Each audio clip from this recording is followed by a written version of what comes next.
Alright, so I want to talk about my vacation and how I just came back from one, and just can you even do self-improvement on vacation? So I just came back from vacation and this idea just came to me, and I realized, okay, I'm not going to be able to do all of my habits. I mean, one of my habits is I gotta weigh myself every day. Am I really going to bring a scale with me on vacation? No, it just doesn't work like that. So I went to go stay in a hotel with my brother, and we were sharing the same room just so that we could save some money. And then it got me thinking of things like, okay, how the hell am I gonna meditate? Meditation is one of those habits that I do every single day. And I'll tell you, it's not really possible. At first I thought, okay, maybe when he's like showering or something, or maybe when they're out for a bit, but like, I did that for like 1 or 2 days and it's just not sustainable. It didn't really work out. And this is actually gonna segue nicely to my first point, which is don't go overboard. Part of self-improvement is balance and just being present, which is the whole point of meditation. And if you're not being present on your vacation, you're constantly worrying about doing your habits, it kind of defeats the purpose of the vacation and just being fully present with where you are right now. It almost directly contradicts self-improvement. So is it possible to do self-improvement while on vacation? Yeah, of course it is. Should you be super strict with it and do everything perfectly? Probably not. Maybe you really enjoy self-improvement so much that you could do it all day, every day, even when you're on vacation, but most people just aren't like that. And the thing is, you need a bit of a reset from time to time, or you're probably going to burn yourself out. But if you're in a new routine on your vacation, you're probably not even going to be able to do 100% of your habits. Like, how are you supposed to go to the gym? I mean, yeah, you could go and find a gym next to your hotel room. You could bring your scale and weigh yourself. You could bring your laptop and you can edit your videos. Like, I'm just using my habits for example, but it just takes the enjoyment out of the vacation. And I'm not really enjoying myself anymore. But the thing is, I don't want you to be hard on yourself if you break a streak. I'm going to be 100% honest here. I had a 724-day meditation streak and I broke it. I had over 2 years of meditating consistently without a single break. And I went on vacation back in February, and guess what? I still meditated because I had my own room and I could pretty much have the freedom to do that. But I didn't make a big deal out of it. Like, yeah, it kind of sucked to see the streak break, but it's not all about streaks. The important thing is I got right back on and I kept my momentum going.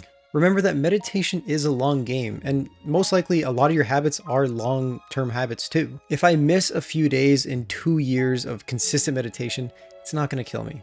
I'm already back on meditating. I meditated this morning and yesterday morning, and it's like nothing happened. Okay, so now that you're not going overboard on your vacation, how can you still do some of your good habits? I don't think you should just dump everything because, well, I mean, that's going to be kind of rough to go from doing perfect habits to doing no habits, and honestly, I don't think that's a good idea. Maybe easing out of it or into it is a better idea. But if you're on vacation, chances are you're going to be walking a lot. So that can be a substitute for your cardio. Go for really long walks and get in like 20,000 steps a day. That's what I was doing for my exercise, and it actually held up fairly well. Like, yeah, I'm not going to sign up to a local gym for a week. Like, come on, man. But hey, if your hotel has a gym, take advantage of it. Yeah, you're not going to be training the perfect split every time, but you got to be reasonable about it too. You're not going to be perfect.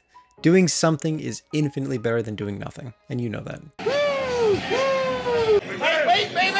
Another thing is, if you want to be more mindful, when you're exploring, actually be in the moment. Like, yeah, it's nice to take pictures and have the memories, but for the most part, put your phone away and just enjoy for what it is. I was in nature a lot of the time, and it was so nice to just walk around and look at everything to explore around me and just see how beautiful everything really is. Back in my last point where I started talking about the point of meditation, this is the point of meditation, where you can just be fully present and mindful of all your surroundings. So when you look back in a few years, you're going to remember all the great times you had on the vacation, not all the wasted moments or all the frustrating times you didn't keep up your meditation streak. You can train your mindfulness in different ways too. It doesn't have to be just meditation. Okay, so now we kind of talked about incorporating self-improvement and not going overboard. How can you use vacation to supercharge your personal growth? If you're currently feeling tired and burnt out, use the vacation to recharge. If that means you're doing no good habits for a week straight, but it helps you to recharge, I would say go for it.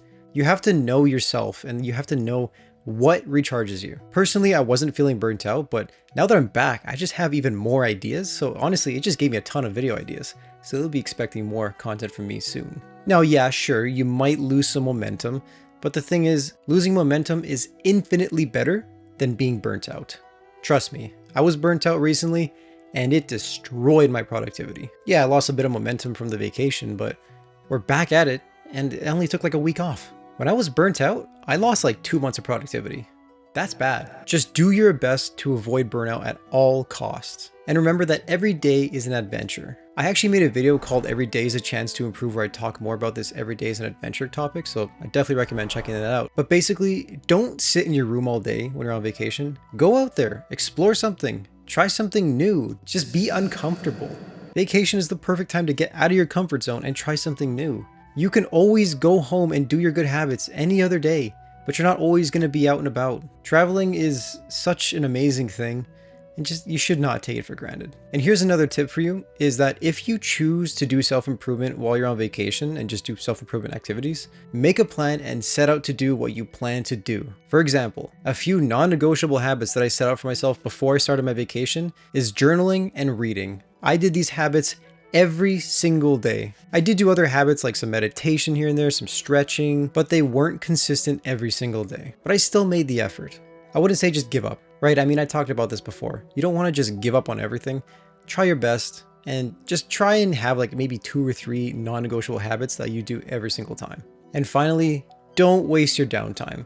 You're not always going to be out and about exploring 24/7, so when you have some downtime to relax in your hotel room, for example, why don't you go and do a quick meditation? Take advantage of this time. You're not going to get that much downtime when you're traveling unless that is your plan. For me, what I did is I used this time to read, script some video ideas, which is actually where I got this video idea from. I literally used my downtime when I was sitting in the room to come up with this idea and write down all the points that I need to talk about. That's it. You don't have to do crazy shit. Like if you want to just loaf all day and do nothing, go for it. But if you have some downtime and you have some energy and you got some habits that you just are ready to be doing, just do it. Meditation only takes like 5 or 10 minutes. Why not just pop a quick meditation? Well, that's what I got for you today. Just remember that nothing great in life comes easy. And if you enjoyed the video, make sure you sub for some content. And I'll see you guys in the next one.